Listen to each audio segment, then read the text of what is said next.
You wake up one Saturday morning, go downstairs, and make yourself a bowl of Oreos so you can sit down and watch cartoons. We wish our favorite cartoons could last forever, but sadly that's not the case, and after some time they are retired. My name is Jessie from the Instagram account Let's Go to Disneyland, and today I'm here with Fastpass facts to tell you all about some of our favorite Disney Channel cartoons that were based on Disney movies. Hey guys, welcome back to our channel. Today we have another special giveaway. So be sure to stay until the end of the video to check it out.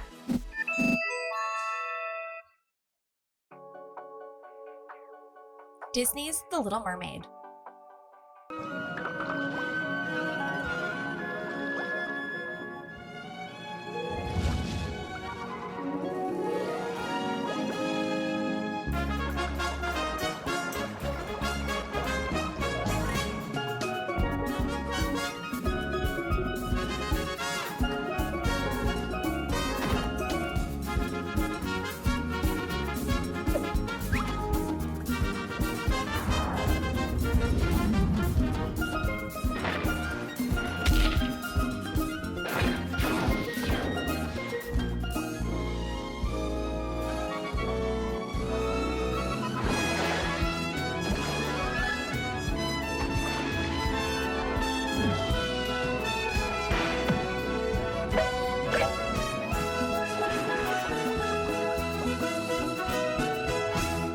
After The Little Mermaid's 1989 huge success, Disney wanted to create a children's TV series based on the movie. The first idea they came up with was The Little Mermaid's Island. This would be a live-action series where Jim Henson's Creature Shop puppets of Flounder, Sebastian, Scuttle, and a new character named Sandy would all interact with a live actress playing Ariel. The series started being developed and even managed to film 2 episodes before it came to a screeching halt. Some say this was because of Jim Henson's death, but others say this was because the video release of The Little Mermaid had done so great in sales, Disney dropped the project in favor of a more ambitious plan, an animated weekly series for CBS. This new series would be called Disney's The Little Mermaid, and it definitely was an ambitious plan. It not only was the first Disney television series to be based on a major animated film, but it also brought back most of the film's original voice actors. Jodie Benson returned as Ariel, Samuel E. Wright as Sebastian, Kenneth Mars as King Triton, and Pat Carroll as Ursula. The show had 31 episodes and it appeared on CBS originally from September 1992 to November 1994 when the show ended. And then in October 1995, Disney Channel started to show reruns of the show. The story of the cartoon is set before the events of the movie, and it follows Ariel's adventures as a mermaid still living under the sea with her father, Sebastian, Flounder, and some new friends. Most of the episodes revolved around Ariel's adventures in and around her home of Atlantica. While some have her encountering and solving problems that arises, others show Ariel facing off against various villains. Some episodes featured a musical number related to the plot of the episode. Just as in the movie, Ariel has a love for human things and is often adding to her collection. She also often clashes with her father due to prejudice regarding humans and human culture. We can also see in the show Ariel's relationship with her sisters. Even though the show is a prequel, Prince Eric appears sometimes. But he is never clearly seen by Ariel or any of her friends.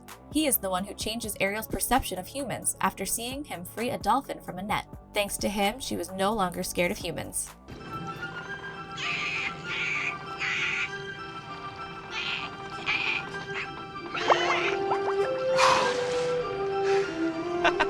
Off with you now. Back to the sea where you belong. How can that be? A human who's not evil? Maybe we came to the wrong place. I wish I could have seen his face. Another iconic character that we met on this show was Gabriella, a deaf mermaid who uses sign language. This character was actually based on a real girl who was a fan of the show. There was also a special animated appearance of Hans Christian Andersen, the original author of The Little Mermaid. Voiced by Mark Hamill, Mr. Andersen is shown exploring the sea in a primitive submarine capsule, which begins to leak air after an accident. Ariel convinces Triton that they need to save Mr. Andersen, and this encounter with more people appears to inspire the original story of The Little Mermaid. Hey, it's Mr. Andersen. Hans Christian Andersen? That's me. What are you writing? A story I'm calling The Little Mermaid.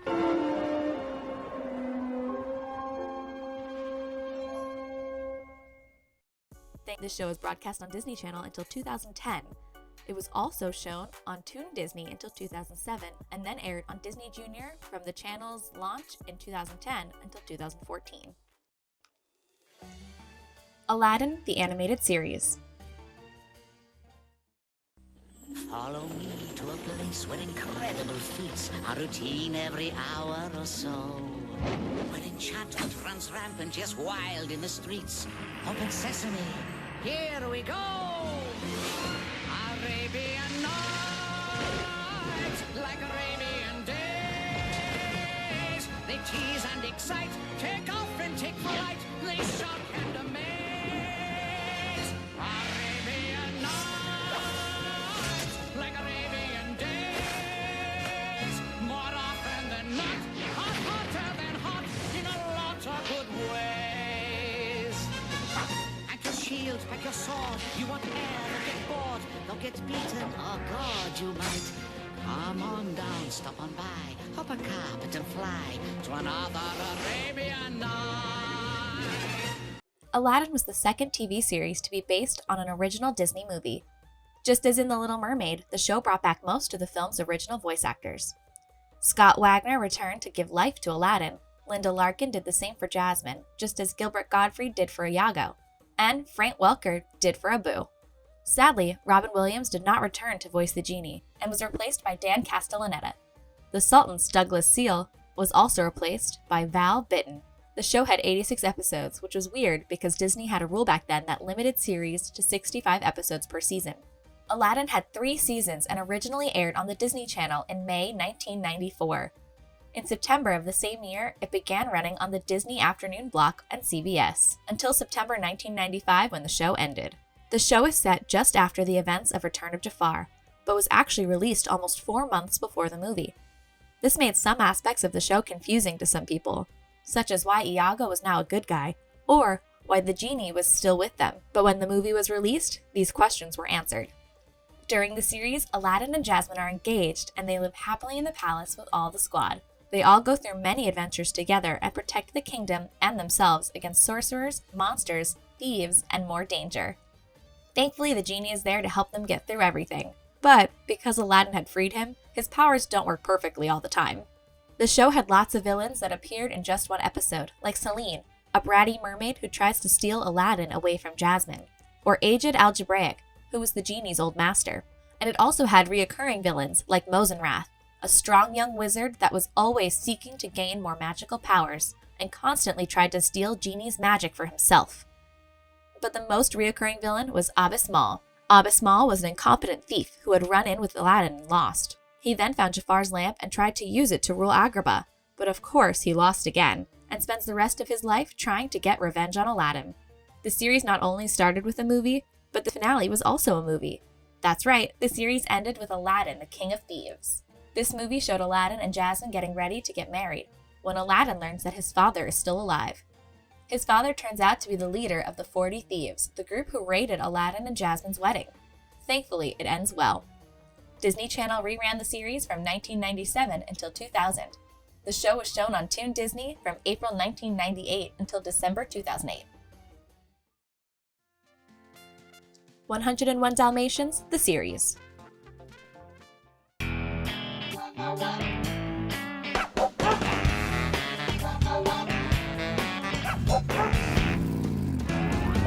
I'm seeing lots of spots, plenty of polka dots. Get those puppies! Can't catch the furry flurry, running in a blurry hurry. Get those puppies! Canines on the run. Them doggone dogs are fun. Without fail, you'll wind up chasing your tail. What's the harm in ruffling some feathers on a funny farm? Life's just a bed of roses. Fast friends with cold, wet noses. Through thick, thin, push and pull. It's 101, oh wonderful, just tons of fun. 101 Dalmatians. Next came 101 Dalmatians, the series. This show was based both on the 1961 original movie and the live-action 1996 remake. It had 2 seasons, the first with 12 episodes and the second with 53, and it came out in September of 1997. This show was set on the Dearly farm, where Roger, Anita, Pongo, Perdita, and all of the puppies lived happily. The show focused primarily on 3 puppies: Lucky, a TV expert, leader, and unconventional hero; Raleigh, his loyal, scholarly, and always hungry brother; and Karpik, the runt of the family and smallest of the puppies, but possibly the most intelligent. The 3 puppies are often joined by Spot, a chicken who wants desperately to be a dog and a member of the Bark Brigade. Another character that appears is the infamous Cruella de Vil, who wants to steal the farm that they all live on at any cost. She is a corporate villain now, and she wants to become richer and richer. To do this, she seeks the help of her incompetent minions, Horace and Jasper. The series finale was a 3-episode special called Dalmatian Vacation. During this episode, Roger, Anita, and the whole gang are going on vacation. They decide they want to renew their vows during this vacation, so Anita calls the church. Surprisingly, she learns that the minister who conducted their wedding was a con man, so Roger and Anita's marriage isn't official. Well, a con man, mostly. He passes himself off as all sorts of people. A plumber, an orthodontist, a supermodel. But he performed our wedding. Well, he may have said a bunch of words and charged a lot of money, but it wasn't a wedding. Sorry to tell you this, ma'am, but you're not married. This shocks Anita, but Roger tells her not to worry. They will have an actual wedding instead of renewing their vows. Cruella, however, hears this and phones the county clerk, and learns that since one of the names on the deed to the farm isn't technically a Dearly, it is invalid. However, there is a grace period, meaning that it will still be valid as long as Roger and Anita get married in 10 days. Cruella plans to stall Roger and Anita for those 10 days to finally get the Dearly farm. She creates all kinds of trouble to succeed, and almost does when she makes Anita and Roger get into a huge fight. But in the end, Cruella backs off and everything turns out fine. The show came to an end in March of 1998. Reruns continued to play on ABC until 2000. Reruns of the show also aired on Disney Channel from 1998 to 1999 and again in 2011. The show also aired on Toon Disney from 1998 to 2007. Hercules, the animated series.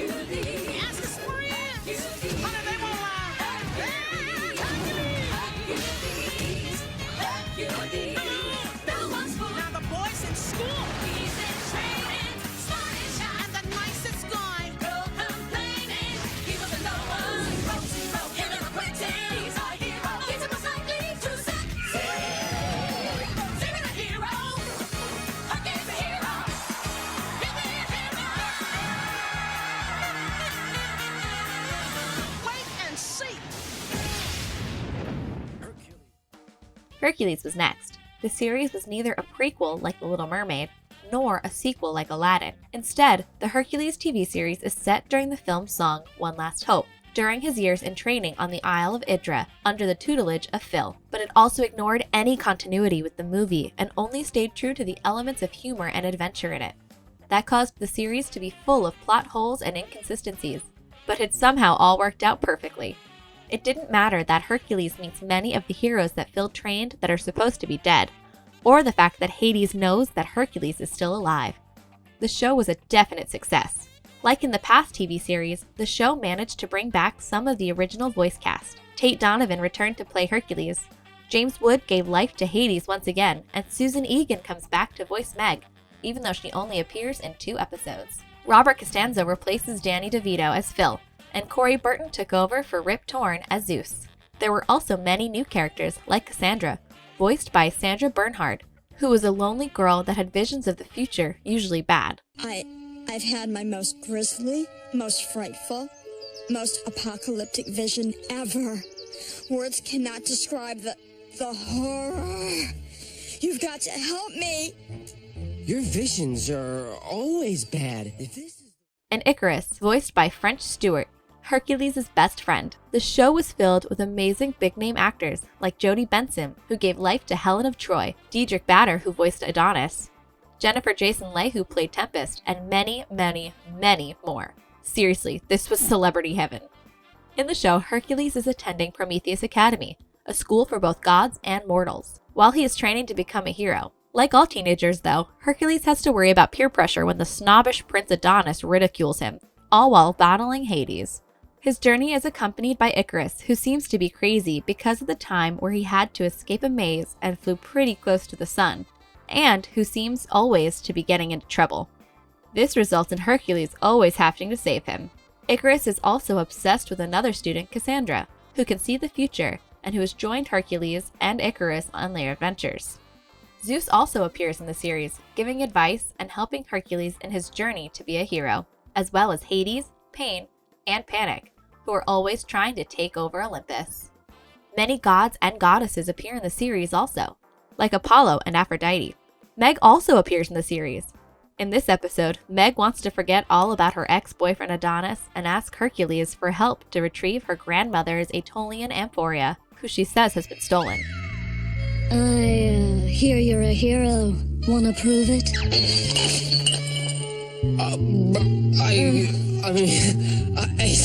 Yeah, sure. It turns out she manipulated him so she could get the amphoria to forget about Adonis. Meg, help me get this.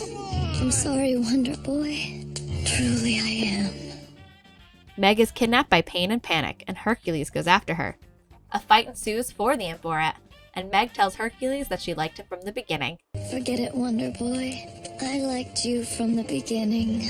I was just afraid that if you knew the truth about me, you wouldn't want to. They almost kiss until Pain and Panic accidentally spill the water from the amphoria on them. Forgetting how they met each other, they go their separate ways. There was also a special crossover episode called Hercules and the Arabian Night, where Jafar and Hades joined forces to defeat Hercules and Aladdin. Everything starts when Jafar arrives in the underworld. Are you in charge here? Hades, Lord of the Underworld, how you doing? Your host with the ghost. And bets Hades he can defeat his enemy before Hades defeats his. Obviously, they both fail, so they decide to join forces to turn Hercules against Aladdin so they can beat each other. Well, what if Aladdin and Hercules were to have some sort of terrible misunderstanding? With the proper motivation? Oh, they would fight until they destroyed each other. To do this, they make Hercules think that Aladdin has kidnapped Icarus, and Aladdin believed that Hercules captured Abu. Hercules! It takes a lot of nerve to kidnap someone's best friend. Nobody knows that better than you, Aladdin. But after a while, the heroes figure out that they've been tricked, and together they defeat Hades and Jafar. The show's run ended in 1999, and even though the series doesn't have a finale, there's an episode called Hercules in the Yearbook, which is a clip show episode set after the film, where you can see that Hercules and Meg are now married. Meg finds Hercules' old yearbook, where she sees many of the adventures that Hercules had back when he was a teenager. This episode provided the basis for the Hercules Zero to Hero movie, where the random clips in the yearbook were replaced with full episodes. The Lion King's Timon and Pumbaa. Timon and Pumbaa followed the events of the Lion King movie. The show ran for 3 seasons, with the first 2 seasons debuting simultaneously on the Disney Afternoon and CBS, and the 3rd season debuting on Toon Disney on January 1st, 1999. The show notably had several different voice actors from the films. Nathan Lane and Ernie Sabella reprised their roles as the titular characters respectively. Both actors were featured early in the television show. However, Lane is not the only voice actor who played his respective role. The role was also played by Quentin Flynn in some episodes and Kevin Shawn in most episodes. The series focuses on the adventures of Timon and Pumbaa in the jungles of Africa and around the world. While the show focuses primarily on Timon and Pumbaa, it has 4 episodes centering respectively on Rafiki and the hyena trio, Shenzai, Banzai, and Ed, which are under the names Rafiki Fables and the Laughing Hyenas, and 2 episodes centering on Zazu. Simba is also part of the show, this time as the King of the Pride Lands, and is always the voice of sanity and reason to Timon and Pumbaa. Rafiki is also part of the cast and always ready to give advice and of course some jokes here and there. Of course, as in every show, we need a villain, and that villain was Quint. Quint was Timon and Pumbaa's human archenemy and the main antagonist of the series. He is a man of many disguises, and his role varies from episode to episode, from mildly bothersome antagonist to full villain. But he was not the only villain. We could also find Toucan Dan, a criminal toucan wanted by the police. He is known for being a sly con artist and always manages to trick Timon and Pumbaa, but mostly just Timon, into helping him in schemes and cons. Timon and Pumbaa also had to face a couple of sophisticated cheetahs named Cheetah and Cheeto, who hunt for their prey. Smolder the bear is a fearsome, strong bear with a very short temperament, who Timon and Pumbaa often run into. He can be quite menacing and dangerous, but at least one episode shows that deep inside, he is a nice guy. Among the strangest antagonists were 3 natives who were really university students looking for a job. The show ended in 1999, but this would not be the end for the pair. In 2004, Timon and Pumbaa starred in their own feature film, The Lion King 1.5, a direct-to-video adaptation of the television series to the first 2 films. Which one of these shows would you like to bring back? Let us know in the comments. Thank you so much, Jessie, for being here today. It was amazing having you. And now, the time we've all been waiting for. The giveaway. Ye Olde Prop Shop has just released a whole new line of personalized luggage tags. So today, we're giving away 3 different tags. All you need to do is follow us on Instagram, check out our newest post, and there you can learn how to participate. Thanks for watching and see you next week.